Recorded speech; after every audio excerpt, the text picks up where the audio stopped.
आप सभी का हमारे चैनल पर बहुत बहुत स्वागत है। आज हम बात करते हैं प्रकाश के अपवर्तन से संबंधित घटनाएं।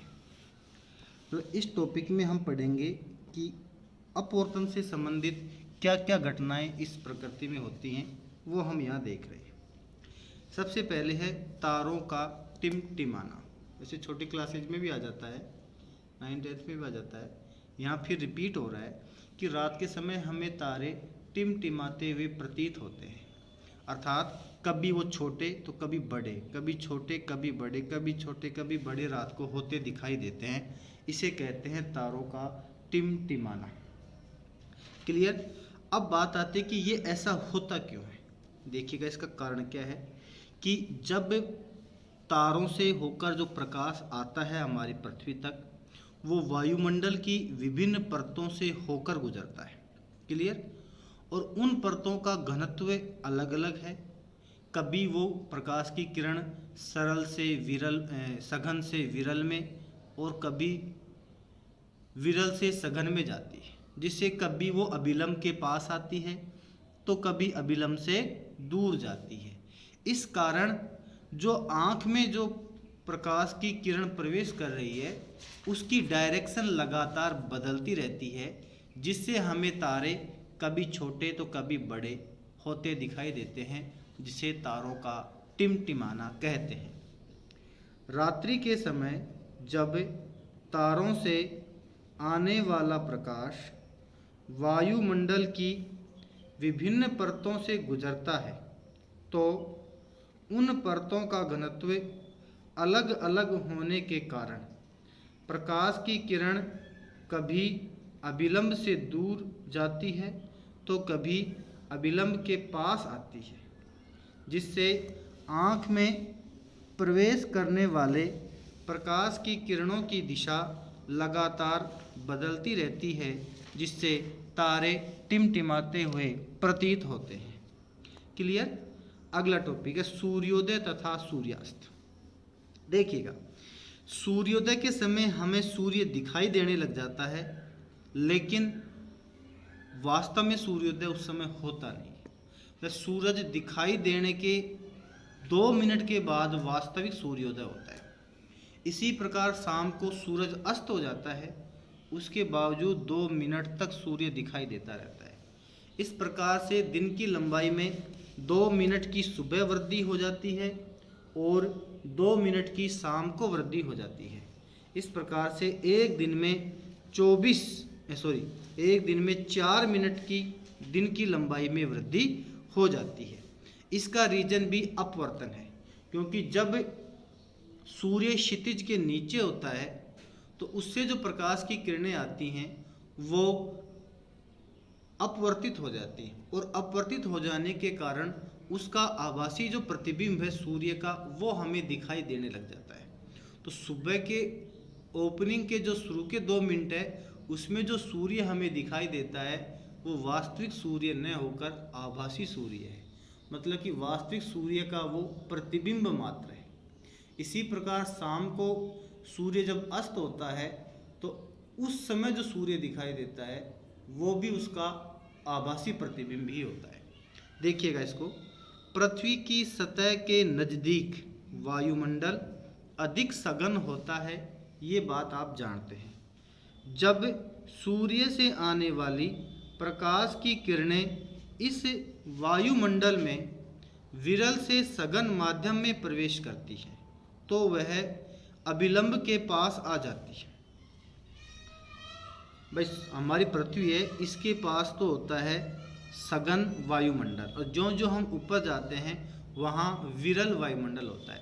इसका मतलब प्रकाश की किरण जो है वो विरल से सघन में जाती है, और जब प्रकाश की किरण विरल से सघन में जाए तो उस पोजीशन में वो अभिलंब के पास आती है। इस प्रकाश की किरण को सीधा पीछे की ओर बढ़ाने पर सूर्य का आभासी प्रतिबिंब बनता है। इस प्रकार सुबह हमें जो सूर्य दिखाई देता है वह वास्तव में आभासी सूर्योदय होता है। वास्तविक सूर्योदय इस आभासी सूर्योदय के 2 मिनट बाद होता है। और इसी प्रकार शाम को सूर्यास्त हो जाने के बाद भी 2 मिनट तक सूर्य दिखाई देता रहता है। इस प्रकार 2 मिनट सुबह तथा 2 मिनट शाम को सूर्य अधिक दिखाई देता है, जिससे दिन के समय में 4 मिनट की वृद्धि हो जाती है। तीसरा पॉइंट है कि द्रव से भरे पात्र के पेंदे का ऊपर उठा दिखाई देना। ऐसा भी आपने छोटी क्लासेज में देख लिया है कि पेंदा हमें, अगर मान लो कोई पानी का हौद भरा हो, उसके पेंदे को हम देखें तो हमें ऐसा लगता है कि इसका पेंदा जो है वो काफ़ी ऊंचा है, एक साइड से काफ़ी ऊंचा दिखाई देता है। इसका कारण भी अपवर्तन है, क्योंकि उस पेंदे से जो प्रकाश की किरणें चल रही है वो उस पानी से होकर फिर वायु में आती है। इसका कारण हो जाता है वो सघन से विरल माध्यम में आती है, और जब सघन से विरल में आती है तो वो अभिलंब से दूर हटती है। क्लियर?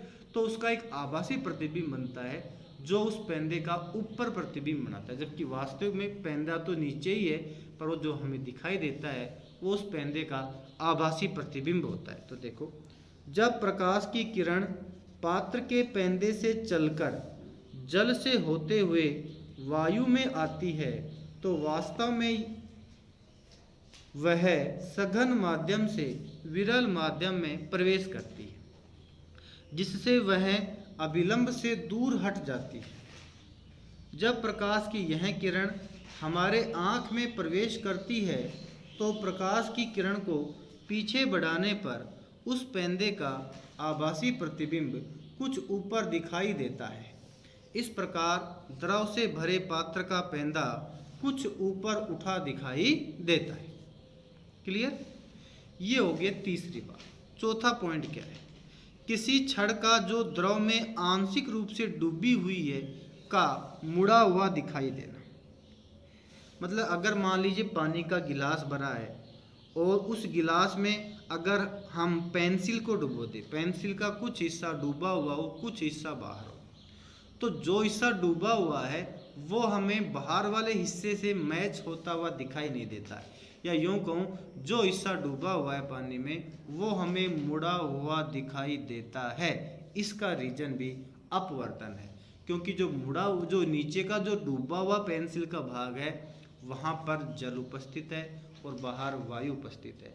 तो प्रकाश की किरण यहाँ जल से वायु में, या यूँ कहूँ सघन माध्यम से विरल माध्यम में एंटर होती है, जिससे वह अभिलंब से दूर हटती है और इससे उस पेंसिल का एक आभासी प्रतिबिंब बनता है जो हमें टेढ़ा दिखाई देता है।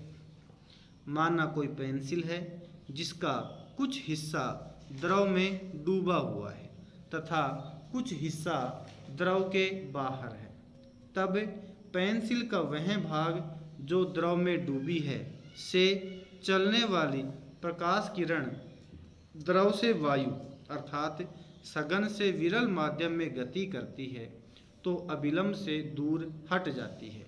इस किरण को पीछे बढ़ाने पर डूबे हुए हिस्से का आभासी प्रतिबिंब बनता है, जिससे पेंसिल मुड़ी हुई दिखाई देती है। क्लियर? ये जो प्रकाश के अपवर्तन से संबंधित 4 घटना हमने पढ़ी, एग्जाम में सवाल बनता कैसे वो समझ लो। उसमें बनेगा कि अगर द्रव में कोई पेंसिल डूबी हुई हो, कुछ हिस्सा पेंसिल का डूबा हुआ हो, तो वो टेढ़ा दिखाई देता है। किस घटना के कारण? तो आपको लिखना है प्रकाश का अपवर्तन। ये बात सवाल में बनती है कि किस घटना के कारण दिखाई देता है। क्लियर? या पेंदे का द्रव से भरे पात्र के पेंदे का ऊपर उठा दिखाई देना, किस घटना के कारण ऐसा होता है? आपको लिखना है प्रकाश का अपवर्तन। यह सवाल बनता है रात्रि के समय तारे टिमटिमाते हुए दिखाई देते हैं, किस घटना के कारण? उत्तर आएगा प्रकाश का अपवर्तन। या फिर आभासी सूर्योदय या आभासी सूर्यास्त का क्या कारण है, और उसका कारण लिखोगे आप प्रकाश का अपवर्तन। तो ये 4 पॉइंट हमने पढ़े अभी। और अगला जो टॉपिक है वो बहुत ही वेरी मोस्ट इम्पोर्टेंट है, और वो है पूर्ण आंतरिक परावर्तन। वेरी मोस्ट, और एग्जाम में कॉमनली पूछा जाता रहा है। ठीक है? और ये 10th क्लास में भी है ऐसा। आप फिर इसको ध्यान से समझें तो आपको समझ में आएगा। देखो आप, एक्चुअली क्या है कि पूर्ण आंतरिक परावर्तन कब हो सकता है? जब प्रकाश की किरण सघन माध्यम से विरल माध्यम में गति करती हो। क्लियर। इसका अगर उल्टा है तो फिर पूर्ण आंतरिक परावर्तन नहीं हो सकता। तो इसके लिए देखो, ये जो लाइन मैंने खींच रखी है ये तो कहलाती है पृथककारी सतह। क्या कहलाती है? पृथककारी सतह। क्लियर। ये अभिलंब बना रखे हैं, ये भी अभिलंब है और ये भी अभिलंब है, तीनों अभिलंब हैं। क्योंकि नीचे पानी भरा हुआ है और ऊपर वायु है, इसलिए ऊपर तो है विरल माध्यम और नीचे है सघन माध्यम। क्लियर। अब हम बात करते हैं कि यहाँ पर ये कोई आपतित किरण है। क्या किरण है? ये आपतित किरण है। इसमें लिख नहीं रखा पूरा, तो ये मैं लिख देता हूँ आपतित किरण। और ये आपतित किरण जो है, इस किरण में जैसे ये किरण इसके ऊपर गिर रही है, अभिलंब पर गिर रही है, तो अभिलंब के साथ ये I1 कोण बना रही है। इसी प्रकार ये जो किरण है ये अभिलंब के साथ I2 कोण बना रही है, और जो तीसरी है ये अभिलंब के साथ I3 कोण बना रही है। क्लियर। ये तीनों किरणें हैं। अब देखिएगा, अब ये जो प्रकाश की किरण है वो सीधी चली जानी चाहिए थी, लेकिन चूंकि यहाँ अपवर्तन की घटना हो रही है इसलिए ये सीधी नहीं जा सकती और ये अपने मार्ग से विचलित हो जाती है। विचलित कैसे होती है उसको समझो आप। जब इस सघन से विरल में जाती है तो वो अभिलंब से दूर हटती है। तो देखो, अगर मान लो ये प्रकाश की किरण इसके और इसके बीच में होकर ऐसे जाती तो हम कह देते कि ये अभिलंब के पास होके जा रही है, पर ये अभिलंब के पास नहीं जा रही, अभिलंब से दूर हट रही है। तो अभिलंब से दूर हटाना है तो हमें होगा, अभिलंब से इसको दूर हटाना है तो ये जो अभिलंब है और ये इसकी दिशा है तो इधर इसको लाना पड़ेगा। तो ये इस दिशा में आ जाता है जिसको मैं अपवर्तित किरण कह रहा हूँ। क्लियर। और ये अपवर्तन कोण क्या है? R1 है। तो यहाँ पहली जो पोजीशन है इसमें आपतन कोण I1 है और अपवर्तन कोण क्या है? R1 है। इसी प्रकार यहाँ पर सेकंड पोजीशन में I2 आपतन कोण है और यहाँ R2 की वैल्यू देखो, I2 का मान मैंने थोड़ा इस I1 से थोड़ा बढ़ा दिया, मतलब आपतन कोण की वैल्यू थोड़ी बढ़ा दी मैंने, तो क्या हो जाता है R1 का मान भी थोड़ा और बढ़ जाता है। इस पोजीशन में ये यहाँ पर आ जाता है। देखो, इसमें R1 यहाँ दिखाया है जो कि गलत है, ऐसा नहीं हो सकता। R1 तो सदैव अभिलंब से ही बनेगा। ठीक है, ये R1 यहाँ बढ़ेगा। क्लियर। अब इसके बाद जब मैं इस आपतन कोण को बढ़ाऊंगा तो R1 की वैल्यू भी बढ़ेगी। तो इतनी वैल्यू तो R1 की ऑलरेडी थी ही, तो अब ये बढ़कर मान लो 90 डिग्री हो गई है और ये हो गई यहाँ पर 90 डिग्री इसकी वैल्यू हो गई। क्लियर।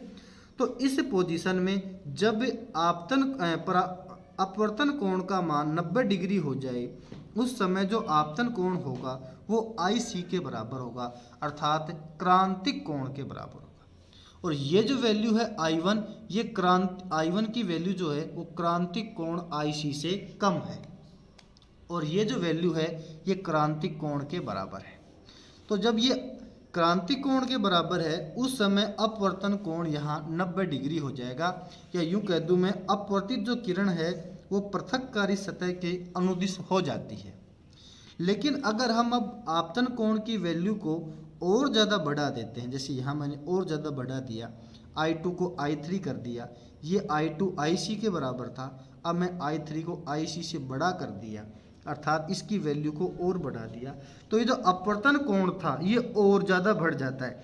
और अब यहाँ 90 डिग्री था, अब ये 90 डिग्री से और बढ़ जाता है। अब ये R3 यहाँ से यहाँ तक का कोण है, तो देखो यहाँ तक तो पहले बनी चुकी थी, तो अब ये इधर ही आएगी। तो प्रकाश की किरण जो है वो टकराकर वापस इसी माध्यम में लौट जाती है और इसको परावर्तित किरण कहा है। ये तो दोनों अपवर्तित किरणें थी, क्यों? क्योंकि ये दूसरे माध्यम में जा रही थी, लेकिन ये टकराने के पश्चात उसी माध्यम में आ रही है, इसलिए इसको क्या कहा मैंने? परावर्तित किरण कहा। और इस पोजीशन में प्रकाश की जो किरण है वो पानी की सतह से टकराकर वापस पानी में ही लौट रही है। तो देखिएगा आप, तो जब इस घटना को कहते हैं पूर्ण आंतरिक परावर्तन। तो पूर्ण आंतरिक परावर्तन कब होता है? जब प्रकाश की किरण वापस उसी माध्यम में लौट जाए, तो इसे कहते हैं पूर्ण आंतरिक परावर्तन। अब इसको हम समझते हैं कि ये जो बातें मैंने बोली ये सब लिखेंगे कैसे, वो देखिए अब आप। तो जब प्रकाश की किरण सघन माध्यम से विरल माध्यम में प्रवेश करती है तो वह अविलंब से दूर हटती है। क्लियर, आपको बता दिया था ये बात मैं पहले भी। आपतन कोण का मान बढ़ाने पर अपवर्तन कोण का मान भी बढ़ता है। वह विशेष आपतन कोण जिससे वो काट रखा है ये, जिस पर अपवर्तन कोण का मान 90 डिग्री हो जाता है क्रांतिक कोण कहलाता है। और क्रांतिक कोण को IC से व्यक्त करते हैं। C से बनता है क्रिटिकल, ठीक है। तो क्रिटिकल का मतलब होता है क्रांतिक। तो जब आपतन कोण का मान क्रांतिक कोण से अधिक कर दिया जाता है तो प्रकाश की किरण पृथककारी सतह से टकराकर वापस सघन माध्यम में ही लौट आती है। इस घटना को पूर्ण आंतरिक परावर्तन कहते हैं। तो इसकी जो डेफिनेशन है ये भी पूछी जाती रही है, 1 नंबर में भी पूछा जाता है और ये सवाल 2 नंबर में भी आता है। 1 नंबर में आता है तो आपको 1 नंबर के हिसाब से लिखना है और 2 नंबर में आता है तो आपको 2 नंबर के हिसाब से लिखना है। देखो आगे, क्रांतिक कोण पर स्नेल के नियम से, स्नेल का नियम आपने देख ही लिया था कि n1 sin i = n2 sin r, आपको मैंने वहां पढ़ा दिया था। क्लियर।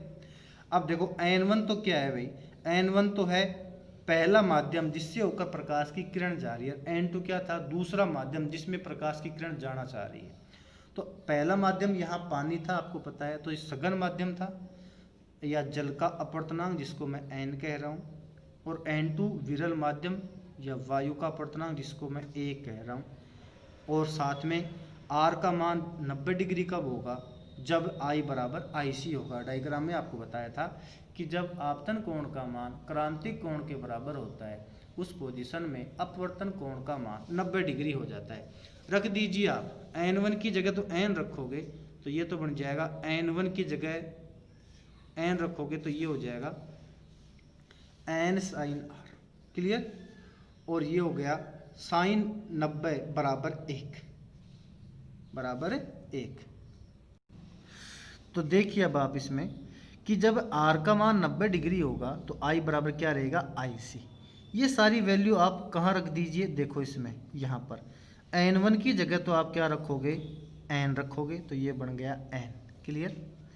साइन I की जगह रखोगे आप, I की जगह रखोगे IC तो ये बन गया साइन IC। क्लियर।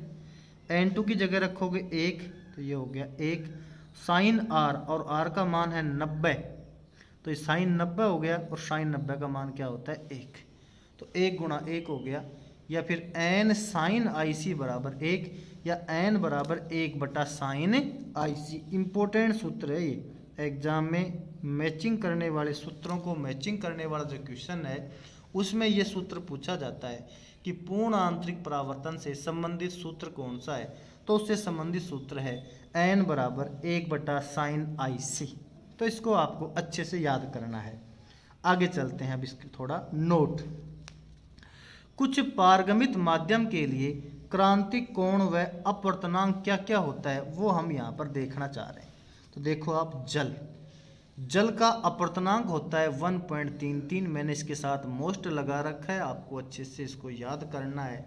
और जल के लिए क्रांतिक कोण होता है 48.75 डिग्री, अर्थात इससे अधिक एंगल पर अगर प्रकाश की किरण जल में गिरती है तो टकराकर वो वापस उसी माध्यम में लौट जाती है। इसी प्रकार क्राउन कांच के लिए अपवर्तनांक होता है 1.52। क्लियर। इसको मैंने इम्पोर्टेंट बताया है कि ये भी आपको याद रखना, ये मोस्ट था, ये इम्पोर्टेंट है। और इसका क्रांतिक कोण होता है 41.14 डिग्री। आगे देखिए, अगला देखो अब आप, फिलिंट कांच था, इसने फिलिंट कांच लिख रखा है, इसको फिलिंट करता हूँ। फिलिंट कांच में अपवर्तनांक होता है 1.62 और क्रांतिक कोण होता है 37.31 डिग्री। हीरे के लिए क्रांतिक कोण होता है 2.4, सबसे ज़्यादा होता है, और इसके लिए ये सबसे कम होता है 24.41 डिग्री। इम्पोर्टेंट, हीरे के लिए क्रांतिक कोण और ये जो अपवर्तनांक है दोनों के दोनों महत्वपूर्ण है और एग्जाम में ये काम आते हैं। क्लियर, इसलिए हीरा हल्की सी रोशनी में ही हमें चमकता हुआ दिखाई देता है क्योंकि उसके लिए अपवर्तनांक की वैल्यू बहुत ज़्यादा है और क्रांतिक कोण की वैल्यू काफ़ी कम है, अर्थात वो प्रकाश की किरणें जो हीरे पर 24.41 डिग्री से अधिक एंगल पर आपतित होती है वो टकराकर वापस लौट आती है, इसलिए हीरा हमें चमकता हुआ दिखाई देता है बजाय और पदार्थों के। अगला टॉपिक है पूर्ण आंतरिक परावर्तन के कुछ प्रभाव तथा उपयोग, मतलब इनके क्या क्या उपयोग हैं। जैसा हमने वहाँ पर प्रकाश के अपवर्तन से संबंधित 4 घटनाएं पढ़ी थी, इसी प्रकार यहाँ पूर्ण आंतरिक परावर्तन से संबंधित 2 घटनाएं हम देखेंगे और वो 2 घटनाएं एग्जाम में पूछी जाती रही हैं और ये पूछती है, जैसे पहला था मरीचिका और दूसरा है हीरे का चमकना। इसमें पूछा जाता है कि मरीचिका का कारण क्या है, तो आप आंसर देना है पूर्ण आंतरिक परावर्तन। या हीरा किस घटना के कारण चमकता है, तो उसका आंसर आएगा पूर्ण आंतरिक परावर्तन। देखो आप मरीचिका, देखो समझिए इस बात को, जब गर्मियों के दिनों में जब तेज धूप गिरती है तो जो रेगिस्तान होता है या हमारी जो सड़क होती है उसके ऊपर आजकल ये चीज़ तो हम सड़क पे दिखाई दे जाती है, रेगिस्तान जाने की ज़रूरत नहीं पड़ती। पहले तो हम रेगिस्तान के द्वारा ही इसको समझाया करते थे, पर अब सड़कों पर डामर की वजह से ये घटना यहीं भी होने लग गई। जैसे सड़क पर डामर होती है या रेगिस्तान में रेत होती है, जब गर्मियों के दिनों में तेज़ धूप गिरती है तो सड़क के पास की जो वायु है या फिर रेगिस्तान में रेत के पास की जो वायु है वो अधिक गर्म हो जाती है। अधिक गर्म हो जाने से वो वायु जो है वो विरल माध्यम का कार्य करती है। क्लियर, विरल माध्यम का कार्य करती है तो उससे जस्ट ऊपर जो वायु की दूसरी परत है वो थोड़ा सघन माध्यम का कार्य करती है। अब सूर्य से जो प्रकाश आता है वो पहले उस ऊपर वाली सघन माध्यम से गुजरकर फिर जब विरल माध्यम में आता है, तो जब उस सघन से विरल माध्यम में आती है तो फिर उसकी पृथककारी सतह से टकराकर वापस उसी सघन माध्यम में लौट जाती है। इस घटना के कारण वो हमें चमकती हुई दिखाई देती है या ऐसा लगता है कि कोई चीज़ ऐसी है वहाँ पर जिससे टकराकर प्रकाश की किरणें वापस लौटती हैं, और प्रकाश की किरणें टकराकर कॉमनली पानी से टकराकर ही वापस लौटती हैं सामान्य घटनाओं में। तो हमें ऐसा एहसास होता है कि वहाँ पर पानी उपस्थित है। तो गर्मियों के दिनों में आप सड़क पर ध्यान से देखें तो कुछ दूरी पर आपको सड़क पर पानी के भरे होने का एहसास होगा, जबकि वास्तव में ऐसा होता नहीं है। इसी प्रकार रेगिस्तान में भी जब मृग को प्यास लगती है तो जब वो अपनी नज़र उठा के देखता है तो उसे कुछ आगे इस प्रकार से पानी दिखाई देता है, तो वो दौड़ता हुआ उस पानी को पीने जाता है, लेकिन जब वो वहाँ जाता है तो उसको वहाँ भी पानी नहीं मिलता है। फिर उसको कुछ आगे पानी दिखाई देता है, फिर वो दौड़कर वहाँ जाता है, वहाँ भी उसको पानी नहीं मिलता। इस प्रकार से मृग जो है वो दौड़ते दौड़ते और लास्ट में प्यास के मारे मर जाता है, इसलिए इसे मरीचिका कहते हैं। क्लियर, देखो आप, जब गर्मियों के दिनों में तेज धूप गिरती है तो रेगिस्तान की वायु गर्म हो जाती है, जिससे रेत के नज़दीक उपस्थित वायु में विरल माध्यम उपस्थित हो जाता है, जबकि इससे थोड़ा ऊपर अपेक्षाकृत सघन माध्यम उपस्थित रहता है। जब प्रकाश की किरण इस सघन माध्यम से विरल माध्यम में क्रांतिक कोण से अधिक कोण पर आपतित होती है तो वह पृथककारी सतह से टकराकर वापस सघन माध्यम में लौट आती है, जिससे वहाँ पानी के उपस्थित होने का भ्रम होता है। इस घटना को मरीचिका कहते हैं। क्लियर। अगला है नंबर 2, हीरे का चमकना। इसके बारे में मैंने आपको बताया था कि हीरे का अपवर्तनांक बहुत ज़्यादा होता है, क्रांतिक कोण बहुत कम होता है, इसलिए हीरे पर जो कुछ किरणें जो टकराती हैं वो टकराकर वापस लौट आती हैं। इस वजह से हीरा हमें चमकता हुआ दिखाई देता है। हीरे का अपवर्तनांक बहुत अधिक लगभग 2.42 तथा क्रांतिक कोण 24.41 होता है।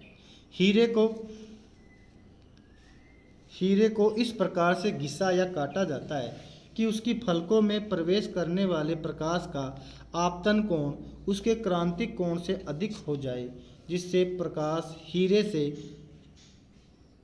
टकराकर वापस लौट आता है। टकराकर वापस, यहाँ लिखता हूँ मैं, टकराकर वापस लौट आता है।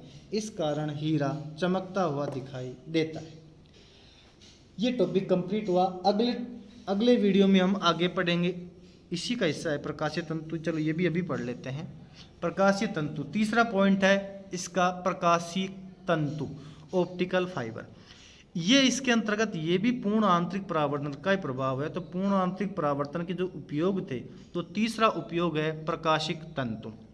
देखिएगा, जिस प्रकार से किसी वायर में बिजली बह सकती है, किसी तांबे के वायर में, तो तांबे का वायर होता है, उसके चारों तरफ प्लास्टिक का कवर होता है और इससे होकर बिजली प्रवाहित होती है। हम सामान्यतः इस तार को घरों में उपयोग में लेते हैं। इसी प्रकार अगर लाइट को, प्रकाश को एक स्थान से दूसरे स्थान पर भेजना हो तो कांच के बने तार का उपयोग करते हैं। ऊपर वही प्लास्टिक चढ़ी रहती है लेकिन अंदर वायर होता है किसका, कांच का, और उस कांच के वायर के द्वारा हम प्रकाशिक संकेतों को एक स्थान से दूसरे स्थान तक भेज सकते हैं। तो देखिएगा आप इस चित्र में, ये जो बीच में आपको दिख रहा है ऐसे, ये तो कांच का तार है, क्लियर। और ये बाहर जो है, यहाँ पर इसे क्लेडिंग का नाम दिया है, मतलब यहाँ पर कोई दूसरे पदार्थ लिपटा हुआ होता है, मतलब जो इसकी, इस तार की सुरक्षा करता है, या प्लास्टिक का कवर होता है। क्लेडिंग का मतलब समझ लो आप कि ये जो कांच का वायर है, इसके ऊपर एक अलग पदार्थ का लेप किया हुआ रहता है, उसको यहाँ क्लेडिंग बोला गया है। मतलब इस वायर के ऊपर एक अन्य पदार्थ का लेप किया हुआ है, जिसे क्या कह रहे हैं हम यहाँ पर, क्लेडिंग कह रहे हैं। तो इस प्रकार से कांच का वायर है, उसके ऊपर अलग पदार्थ का लेप है और उसके ऊपर ये प्लास्टिक का कवर है जो इसकी सुरक्षा कर रहा है। जब प्रकाश की किरण इसके अंदर एंटर होती है, तो जब इससे टकराती है तो इसका पूर्ण आंतरिक परावर्तन होता है और ये टकराकर यहाँ आ जाती है। यहाँ आने पर फिर इसका पूर्ण आंतरिक परावर्तन होता है और ये यहाँ। इस प्रकार से प्रकाशिक संकेत एक स्थान से दूसरे स्थान पर भेजे जा सकते हैं। क्लियर। देखो, प्रकाशिक तंतु का उपयोग दृश्य एवं श्रव्य संकेतों को लंबी दूरी तक भेजने में किया जाता है। यह तंतु उच्च गुणवत्ता के क्वार्ट्ज या कांच के बने होते हैं, जिस पर एक विशेष पदार्थ का लेप होता है, जिसे क्लेडिंग कहते हैं। क्लियर। तो क्लेडिंग की बात हमने कर ली है। आगे देखो, जब प्रकाश की किरण इस कांच के तार में प्रवेश करती है तो बार बार इसका पूर्ण आंतरिक परावर्तन होता है, जिससे प्रकाश एक स्थान से दूसरे स्थान पर पहुंच जाता है। क्लियर। इसके साथ ये टॉपिक भी खत्म हो गया। तो ये पूछेगा कि प्रकाशिक तंतु किसके सिद्धांत पर कार्य करता है, आपको आंसर देना है पूर्ण आंतरिक परावर्तन। अगर आपने अभी तक हमारे चैनल को सब्सक्राइब नहीं किया है तो प्लीज़ इसे सब्सक्राइब कर लीजिए, क्योंकि मैं इसी प्रकार आपके लिए यूज़फुल वीडियो लेकर आता रहता हूँ। धन्यवाद।